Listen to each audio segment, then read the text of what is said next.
ठीक है, अब देखते हैं हम लोग, ये तो हमारा एक्सपेरिमेंटल अरेंजमेंट था पूरा।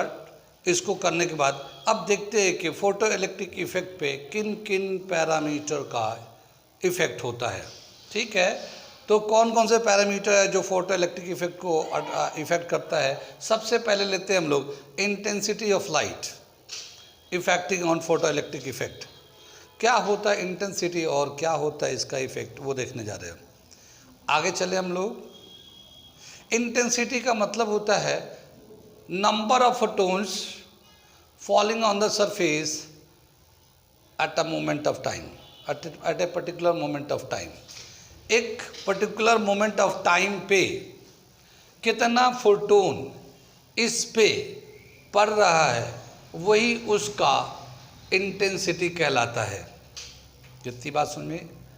अब बताया क्या कि अगर सपोज करते हैं कि जो लाइट आ रहा ऊपर से, उसके पास इतना फ्रीक्वेंसी है जो थ्रेशोल्ड फ्रीक्वेंसी से ज़्यादा है। कितनी बात सुन में, इतना फ्रीक्वेंसी है जो इस सरफेस के थ्रेशोल्ड फ्रीक्वेंसी से ज़्यादा है। तो क्या होगा, एक फोटोन आएगा और एक इलेक्ट्रॉन को निकाल देगा। हम लोग जानते हैं 1 फोटोन 1 इलेक्ट्रॉन, यानी एक फोटोन जब आएगा तो सिर्फ एक ही इलेक्ट्रॉन को निकालेगा। अगर उसके पास थ्रेशोल्ड फ्रीक्वेंसी से ज़्यादा फ्रीक्वेंसी है तो, कम होगा तो एक भी नहीं निकाल पाएगा। कितनी बात में, कम होगा तो एक भी इलेक्ट्रॉन नहीं निकाल पाएगा, चाहे लाखों फोटोन्स आके उस सरफेस पे स्ट्राइक करे, लेकिन उनमें से एक भी इलेक्ट्रॉन नहीं निकालेगा क्योंकि उसकी फ्रीक्वेंसी थ्रेशोल्ड फ्रीक्वेंसी से कम है।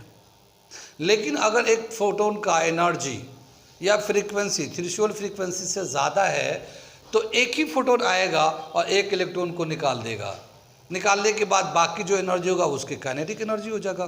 कितनी बात सुनिए, अगर 10 फोटोन आता है तो कितने इलेक्ट्रॉन निकलेंगे, 10 इलेक्ट्रॉन निकलेंगे। अगर 100 फोटोन आएंगे तो कितने इलेक्ट्रॉन, 100 इलेक्ट्रॉन्स निकलेंगे। क्या क्या बढ़ते जा रहा है, नंबर ऑफ इलेक्ट्रॉन। 1000 फोटोन इस सरफेस पे स्ट्राइक कर रहा है तो कितने इलेक्ट्रॉन इमिट होंगे, 1000। 1 लाख अगर फोटोन स्ट्राइक कर रहा है तो 1 लाख इलेक्ट्रॉन इमिट होंगे। क्या होगा, जैसे जैसे नंबर ऑफ फोटोन्स बढ़ते जाएंगे वैसे वैसे एमिटेड इलेक्ट्रॉन्स भी बढ़ते जाएंगे, और जैसे जैसे एमिटेड इलेक्ट्रॉन्स बढ़ते जाएंगे, number of electron passing through given area per unit time is called current. Current का डेफिनेशन देते हैं ना, charge per unit time is called current. So number of electron emitted per second gives the idea of current. तो जैसे जैसे intensity बढ़ाते जाएंगे वैसे वैसे एमिटेड इलेक्ट्रॉन्स बढ़ता जाएगा और वैसे वैसे करंट भी बढ़ता जाएगा इस सर्किट में। कितनी बात में। So in strength of current in photoelectric effect is directly proportional to intensity of light। जितना ज़्यादा लाइट फोटोन आएगा उतना ज़्यादा नंबर ऑफ इलेक्ट्रॉन एमिट होगा, उतना ज़्यादा करंट चलेगा। कितनी बात सुन में। तो जो करंट है और जो फोटोन इंटेंसिटी ऑफ लाइट है वो directly proportional to each other. Photo electric current, photo electric current and intensity of light is directly proportional to each other। उसका मैं ग्राफ बनाता हूँ। इतनी बात समझ में आ गई। मैं इसको ग्राफ को यहाँ से मिटा देता हूँ, इसकी ज़रूरत नहीं है, ये तो वो है। तो इसे मैं थोड़ा सा यहाँ से मिटाता हूँ और ये समझा रहा हूँ। क्या बताया इसके, उसमें दिखते हैं, एक्सप्लेनेशन देते हैं। If the frequency of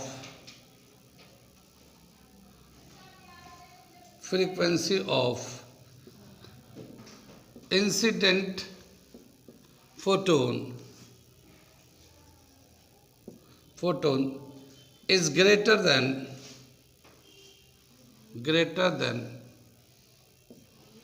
threshold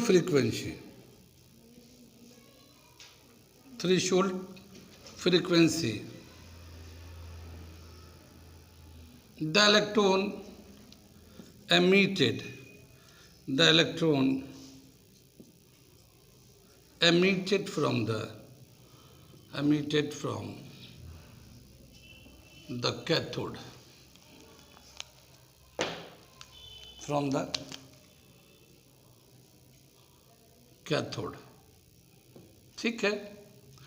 As the number of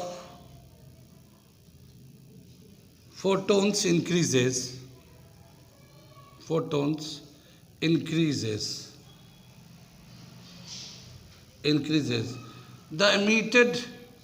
the number of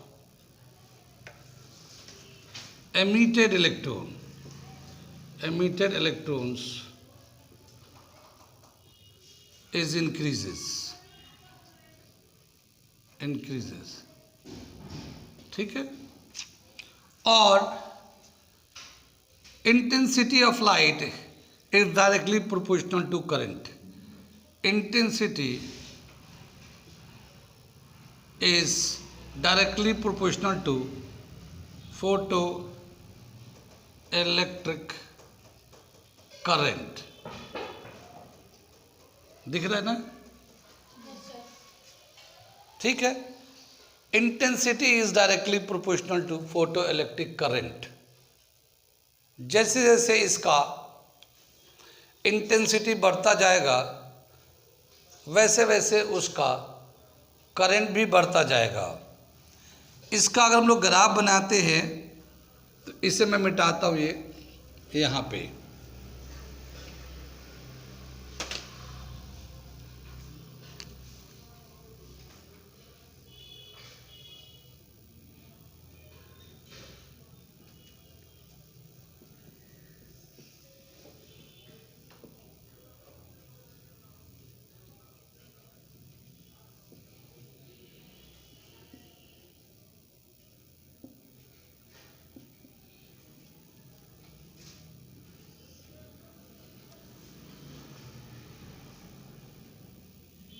ये दे रखा है इसका ग्राफ.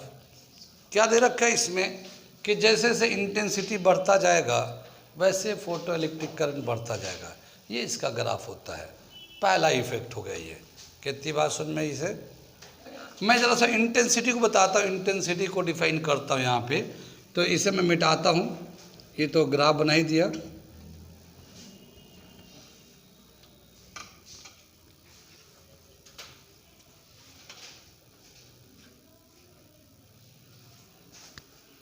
इंटेंसिटी को डिफाइन करते हैं.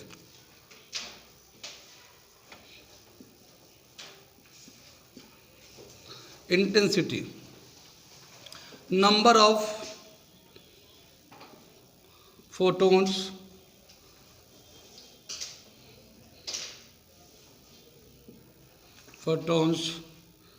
incident on the surface per second is called intensity of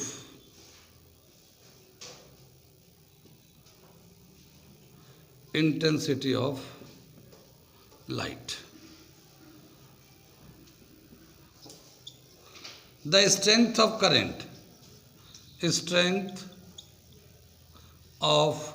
current is directly proportional to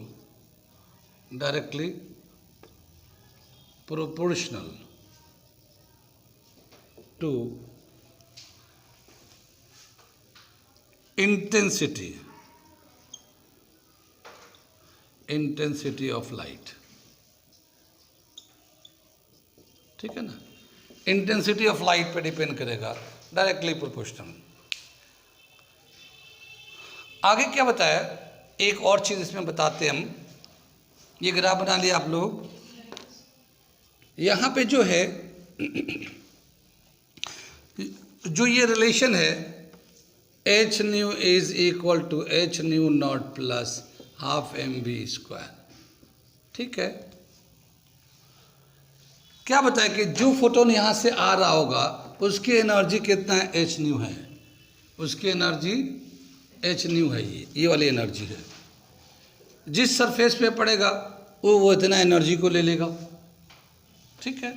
जो बाकी एनर्जी होगा वो इलेक्ट्रॉन को मिल जाएगा, एमिटेड इलेक्ट्रॉन को, और वो उसका काइनेटिक एनर्जी इतना होगा। अब ये बताना है कि अगर 100 इलेक्ट्रॉन एमिट होगा तो उस 100 इलेक्ट्रॉन में किसका काइनेटिक एनर्जी ज़्यादा होगा, किसका कम होगा, या सबका बराबर होगा? है सबका बराबर होगा, किसी का भी काइनेटिक एनर्जी ज़्यादा नहीं हो सकता, क्योंकि सबको इक्वल अमाउंट ऑफ एनर्जी मिल रहा है। तो जितना वर्क फंक्शंस के लिए इस्तेमाल हो रहा है वो तो ठीक यूज़ हो रहा है, बाकी जितना एनर्जी है वो एमिटेड इलेक्ट्रॉन को उसी को मिल जा रहा है। तो अगर 100 इलेक्ट्रॉन है तो सबको उतना ही अमाउंट ऑफ एनर्जी मिल रहा है। So the kinetic energy of all the emitted electron will be same, ठीक है, what ever the number of photons incident on the surface, ठीक है। कितना भी फोटोन्स आ जाए मगर एमिटेड इलेक्ट्रॉन का काइनेटिक एनर्जी, सभी एमिटेड इलेक्ट्रॉन का काइनेटिक एनर्जी सेम होगा। तो ये एक पॉइंट लिख लेते हैं इसको, all the emitted electrons have same kinetic energy, ठीक है, same kinetic energy. It does not depend upon, it does not depend upon intensity of light, it does not depend upon intensity of light, intensity of light, ठीक है। ये intensity of light, kinetic energy जो है intensity of light पे depend नहीं करता। कितनी बात सुन में, इंटेंसिटी ऑफ लाइट पे क्या डिपेंड करता है? Strength of current. Intensity of light पे क्या डिपेंड करता है? स्ट्रेंथ ऑफ करंट, कितना करंट चलेगा, कितना करंट का स्ट्रेंथ होगा, वो डिपेंड करता है। तो यहाँ पे मैं उस पॉइंट को भी लिख देता हूँ, ठीक है। Strength of current depend, strength of current depends upon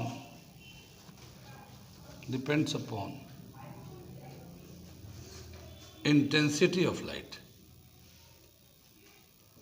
intensity of light, light के इंटेंसिटी पे करंट का स्ट्रेंथ डिपेंड करता है। ये नोट कर लीजिए, बंद करिएगा, ठीक है। इतनी बात समझ में आ गई। करंट जो है स्ट्रेंथ ऑफ करंट इंटेंसिटी पे डिपेंड करता है। आगे दे रखा एक टर्म कि ये जैसे हमारा कैथोड नेगेटिव टर्मिनल है और ये एनोड पॉजिटिव टर्मिनल है, जब भी कभी फोटोन आता है, इलेक्ट्रॉन एमिट होता है, उसका अपना जो काइनेटिक एनर्जी होता है उसकी वजह से ये डायरेक्शन देता है, तो काइनेटिक एनर्जी को इसे मूव करने लगता है। कितना एमिटेड इलेक्ट्रॉन के पास काइनेटिक एनर्जी है उसको अगर मेजर करना चाहते हैं तो जितना उसके पास काइनेटिक एनर्जी है उतना ही अगर अपोजिट डायरेक्शन से एनर्जी दिया जाए, अपोजिट डायरेक्शन से एनर्जी दिया जाए, ताकि वो एमिटेड इलेक्ट्रॉन जितना काइनेटिक एनर्जी था वो बिल्कुल स्टॉप हो जाए, ठीक है, स्टॉप हो जाए। अगर हम उतना बाहर से एनर्जी देंगे जिससे वो एमिटेड इलेक्ट्रॉन का वेलोसिटी ज़ीरो हो जाता है, वो बाहर के एनर्जी को हम लोग बोलते हैं स्टॉपिंग पोटेंशियल। क्योंकि हम लोग यहाँ पे एनर्जी वैसे नहीं देंगे, हम लोग बैटरी से प्रोवाइड करेंगे पोटेंशियल। कैसे करेंगे हम लोग यहाँ दिखाते हैं, कैसे रिवर्स पोटेंशियल लगाएंगे। ये जो था कैथोड था, ये हमारा नेगेटिव टर्मिनल था, एनोड पॉजिटिव टर्मिनल था। इलेक्ट्रॉन जो एमिट होगा वो कैथोड से एनोड की तरफ जाएगा, जितना काइनेटिक एनर्जी होगा उसी के प्रोपोर्शनल उसकी स्पीड होगा, जितना काइनेटिक एनर्जी होगा उसी के प्रोपोर्शनल उसके पास स्पीड होगा, उतनी स्पीड से जाएगा वो, ठीक। अब हम चाहते हैं कि वो एमिटेड इलेक्ट्रॉन यहीं पे उसका काइनेटिक एनर्जी ज़ीरो हो जाए, यहीं रुक जाए। तो हम क्या करते हैं कि इस टर्मिनल को नेगेटिव को पॉजिटिव कर देते हैं और यहाँ पे जो पॉजिटिव था इसको नेगेटिव कर देते हैं और इसे हटा देते हैं, मतलब रिवर्स करके पैटर्न में लगा दिया। और यहाँ पे हम लोगों ने अभी डायग्राम बनाया था जो पोटेंशियल प्रोवाइड करते थे, तो हम लोग यहाँ पे पोटेंशियल प्रोवाइड करेंगे उसके हेल्प से, उसके रियोस्टेट के हेल्प से हम लोग पोटेंशियल कम ज़्यादा भी कर सकते हैं। अब क्या हुआ, हम लोग ने रिवर्स लगा दिया। यहाँ पे जैसे फोटोन आता है, यहाँ से इलेक्ट्रॉन एमिट हुआ, वर्क फंक्शन को यूज़ कर लिया, जितना जो एनर्जी था उस एनर्जी से ये चलना शुरू किया। लेकिन हम लोग क्या कर रहे हैं कि यहाँ से रिवर्स पोटेंशियल लगा हुआ, तो उसको हल्के हल्के बढ़ा रहे, तो देख रहे हैं कि जो एमिटेड इलेक्ट्रॉन है कितना हम पोटेंशियल दिया कि वो जाके एमिटेड इलेक्ट्रॉन रुक गया। जितना हम लोग बाहर से पोटेंशियल देंगे जिसकी वजह से वो एमिटेड इलेक्ट्रॉन रुक जाता है, उस पोटेंशियल को बोलते हैं हम लोग स्टॉपिंग पोटेंशियल, ठीक है। और रिवर्सिंग पोटेंशियल भी बोलते हैं हम लोग, रिवर्सिंग पोटेंशियल स्टॉपिंग पोटेंशियल भी बोलते हैं। कितनी बात सुन में। और उस जितना उसका रिवर्सिंग पोटेंशियल लगाते हैं, स्टॉपिंग पोटेंशियल लगाते हैं, काइनेटिक एनर्जी एमिटेड इलेक्ट्रॉन का उतना ही होता है, या kinetic energy is equal to stopping potential. कितनी बात सुन में। तो इस तरह से हम लोग इस एमिटेड इलेक्ट्रॉन को काइनेटिक एनर्जी को कैलकुलेट कर लेते हैं, क्योंकि इलेक्ट्रॉन वोल्ट एनर्जी होता है वो भी जूल में दिखा सकते हैं। हमने बताया था ना, इलेक्ट्रॉन वोल्ट भी हम लोग एनर्जी को दिखाने का तरीका है, ठीक है। इतना समझ में आए। अब हम लोग स्टॉपिंग पोटेंशियल को डिफाइन करते हैं और फिर देखते हैं उसका ग्राफ, ठीक है। आगे चले, हम लोग इसे मिटाते हैं, स्टॉपिंग पोटेंशियल को करते हैं। स्टॉपिंग पोटेंशियल, इसको हम लोग रिटार्डिंग पोटेंशियल भी बोलते हैं, retarding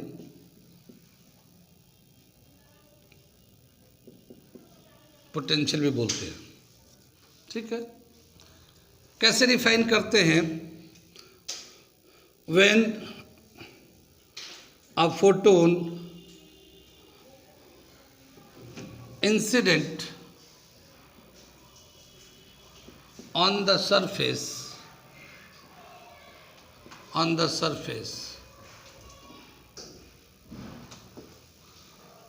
part of energy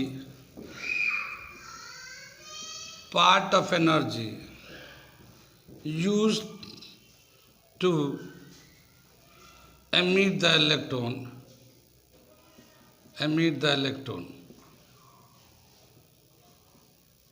and remaining energy is imparted to emitted electron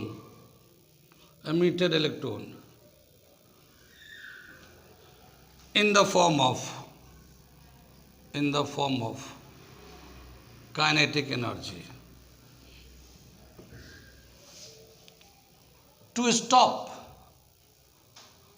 the emitted electron near the cathode, to stop the emitted electron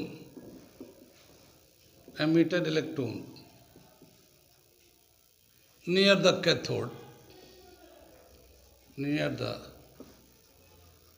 cathode, a reverse potential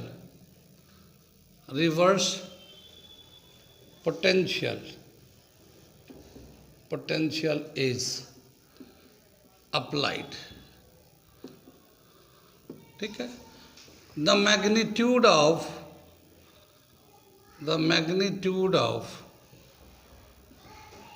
reverse potential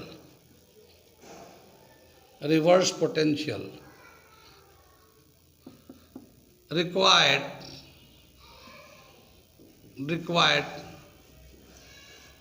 to stop the emitted electron is called stopping potential.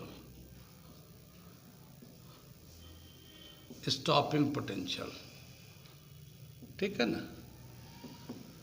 ये stopping potential, कितना हम लोग potential supply करेंगे उस emitted electron को रोकने के लिए, उसको हम लोग कहते हैं स्टॉपिंग पोटेंशियल। ठीक है, क्या है कि अभी अभी हम लोग ने बताया था कि इंटेंसिटी जो है स्ट्रेंथ ऑफ करंट को डायरेक्टली प्रोपोर्शनल है। इंटेंसिटी ऑफ लाइट जो है स्ट्रेंथ ऑफ करंट से डायरेक्टली प्रोपोर्शनल है। क्या मतलब हुआ, ये मैं मिटा रहा हूँ। उसके बाद एक क्या बताया हम लोगों ने कि जैसे जैसे हम लोग इंटेंसिटी बढ़ाएंगे वैसे वैसे करंट बढ़ता जाएगा। जैसे अभी हमने बताया कि अगर मान लो 100 फोटोन्स आएंगे तो 100 इलेक्ट्रॉन निकलेगा, 100 इलेक्ट्रॉन से जितना करंट होगा वो करंट हो जाएगा। अगर 500 फोटोन्स आ रहे हैं तो 500 इलेक्ट्रॉन एमिट होंगे, 500 का करंट जो होगा, ठीक है। 1000 आएगा तो 1000 की वजह से करंट होगा। तो जो करंट है, photo current, photo electric current, वो जो करंट का स्ट्रेंथ है वो इंटेंसिटी ऑफ लाइट पे डायरेक्टली डिपेंड करता है। कम फोटोन कम करंट, ज़्यादा फोटोन ज़्यादा करंट। अगर हम लोग इसको ग्राफ से दिखाएंगे और जो एमिटेड इलेक्ट्रॉन के पास, जो एमिटेड इलेक्ट्रॉन है तो क्या होता है कि उसके पास थोड़ी एनर्जी रहती है जो काइनेटिक एनर्जी के फॉर्म में रहता है। जितने भी एमिटेड इलेक्ट्रॉन होंगे उन सब का काइनेटिक एनर्जी बराबर होगा। फिर से समझ लिए, मान लो हम लोगों ने 500 फोटोन्स यहाँ पे इंसिडेंट कराया है तो कितना इलेक्ट्रॉन एमिट होगा? 500। मान लो 500 में से कुछ तो यूज़ हो गया वर्क फंक्शन के लिए, बाकी जो है उसके काइनेटिक एनर्जी होगा। उस 500 एमिटेड इलेक्ट्रॉन का काइनेटिक एनर्जी सेम होगा डिफरेंट होगा? सेम होगा। ठीक है, ये तो एक टाइम में जब था जब उन्होंने 500 इंसिडेंट कराया तब। अब मान लो हम लोग 1000 फोटोन इंसिडेंट करा रहे हैं तो 1000 जब फोटोन को इंसिडेंट कराएंगे तो 1000 इलेक्ट्रॉन भी एमिट होगा। अब पहले से करंट बढ़ गया, पहले तो 500 इलेक्ट्रॉन की करंट था, अब 1000 का करंट है तो अब 1000 का करंट तो बढ़ गया, मगर सभी 1000 एमिटेड इलेक्ट्रॉन के पास काइनेटिक एनर्जी सेम है। जितना पहले 500 के पास था उतना ही 1000 के पास भी है। कितनी बात सुनी? अब मान लो हम लोग 10,000 इंसिडेंट कराया तो 10,000 इलेक्ट्रॉन फोटोन जब आएगा तो 10,000 एमिटेड इलेक्ट्रॉन होंगे, उसकी वजह से करंट बढ़ जाएगा। ठीक है, करंट बढ़ गया, मगर जो एमिटेड इलेक्ट्रॉन है 10,000 उन सब के पास काइनेटिक एनर्जी उतना ही है जितना कि पहले 500 के पास था, 1000 के पास था। तो क्या समझ में आया कि काइनेटिक एनर्जी बदल नहीं रहा, हाँ इंटेंसिटी बढ़ाने की वजह से स्ट्रेंथ ऑफ करंट बढ़ रहा है। कितनी बात सुनी? अगर उन 500, 1000, 10,000 इलेक्ट्रॉन को जो एमिटेड इलेक्ट्रॉन है अगर मैं उसको रोकना चाहूँ, एमिटेड करने के बाद इसको रोकना चाहता हूँ, स्टॉपिंग पोटेंशियल लगाना चाहता हूँ, तो क्या सबका सेम होगा या अलग अलग होगा? सबका सेम होगा, क्योंकि सबका काइनेटिक एनर्जी सेम है तो सबको रोकने के लिए उतना ही स्टॉपिंग पोटेंशियल लगाना पड़ेगा। सबका स्टॉपिंग पोटेंशियल सेम रहेगा। अगर मैं इसको ग्राफ से दिखाएं तो कैसे दिखाएंगे वो दिखाने जा रहे हैं। ठीक है, तो इसका हम लोग दिखा रहे हैं एक, ठीक, ये देखिए यहाँ पे पोटेंशियल अप्लाई करेंगे, ये जीरो पोटेंशियल है, इधर पॉजिटिव पोटेंशियल है, पॉजिटिव है, और इधर जो है ना नेगेटिव पोटेंशियल है। ठीक है, इस तरफ। कितनी बात सुनी? जब हम लोगों ने 500 फोटोन दिया था तो उस वक्त 500 के 500 इलेक्ट्रॉन का करंट था, तो वो करंट जो था वो हमारा ऐसे था। ठीक है ना, ये हमारा करंट है photo current, photo electric current, photo electric current ये है, और ये इंटेंसिटी है, इंटेंसिटी है ये। कितनी बात सुन में? अब ये बताया क्या कि जैसे 500 का करंट था तो ये हमारा 500 का करंट मान लो यहाँ पे दिखा रहे हैं। ठीक है, अगर हम लोग इंटेंसिटी बढ़ाएंगे, इंटेंसिटी मतलब नंबर ऑफ फोटोन्स बढ़ाएंगे तो करंट बढ़ेगा ऐसे। ठीक है ना, करंट बढ़ेगा, नंबर ऑफ इलेक्ट्रॉन्स लेकिन यहाँ पे तो ज़ीरो पोटेंशियल लगाएंगे, यहाँ पे ज़ीरो पोटेंशियल है, यानी जो हम लोग यहाँ से लगा रहे ज़ीरो पोटेंशियल है। अब अगर हम लोग उस एमिटेड इलेक्ट्रॉन को रोकना चाह रहे हैं तो रिवर्स कर देंगे, रिवर्स करके पोटेंशियल बढ़ाएंगे, तो इसका जो है काइनेटिक एनर्जी को अपोज करेगा, अपोज करेगा, अपोज करेगा, अपोज करेगा। एक ऐसा टाइम आएगा जहाँ पे इसका वेलोसिटी ज़ीरो हो जाएगा, काइनेटिक एनर्जी ज़ीरो हो जाएगा, काइनेटिक ज़ीरो हो जाएगा तो यहीं पर रुक जाएगा। लेकिन ये काइनेटिक एनर्जी उस अप्लाइड रिवर्स पोटेंशियल के बराबर होगा, तो ये यहाँ पे आके रुक गया। यहाँ पे ये रिवर्स पोटेंशियल नेगेटिव में दिखा रहे हैं। कितनी बात सुन में, आगे चले पीछे चले। अगर मान लो ये तो 500 के लिए था, अगर हम लोग 1000 दे रहे थे तो 1000 जब फोटोन दे रहे थे तो उस वक्त तो करंट ज़्यादा होगा, तो 1000 पे मान लेते हैं यहाँ पे है। अगर हम लोग फोटोन बढ़ाएंगे तो करंट बढ़ेगा ऐसे, ठीक है ना, इंटेंसिटी बढ़ाएंगे तो करंट बढ़ेगा। लेकिन जो एमिटेड इलेक्ट्रॉन के पास काइनेटिक एनर्जी है उसको रोकना चाहेंगे, चाहे 1000 इलेक्ट्रॉन का, तो सबके लिए में उतना ही एनर्जी देना पड़ेगा। तो उसको भी रोकेंगे, तो उसको रोकेंगे तो वो ऐसे आके यही यहाँ पे ही आके रुक जाएगा, वो सबको उतना ही पोटेंशियल देना पड़ेगा। कितनी बात में, ये इंटेंसिटी I1 था, ये इंटेंसिटी I2 है। अगर मैं इससे भी ज़्यादा दूँ तो वो ऐसे ही आके ऐसे यहाँ पे जाकर रुक जाएगा, ये I3 है। कितनी बात में, तो ये जो स्टॉपिंग पोटेंशियल होगा, एक पर्टिकुलर फोटोन यूज़ कर रहे हैं तो एक पर्टिकुलर फोटोन यूज़ कर रहे हैं, उसके इंटेंसिटी को बदल रहे हैं। I1 यूज़ किया, I2 यूज़ कर रहे हैं, I3 यानी नंबर ऑफ इलेक्ट्रॉन बढ़ा रहे हैं, फोटोन बढ़ा रहे हैं, तो उससे थोड़ा करंट तो बढ़ रहा है, लेकिन उसका स्टॉपिंग पोटेंशियल सेम है, क्योंकि वो सबका काइनेटिक एनर्जी सेम होगा। तो सबके काइनेटिक एनर्जी को ज़ीरो करने के लिए हमें रिवर्स पोटेंशियल सबके लिए बराबर ऐसे लगाना पड़ेगा।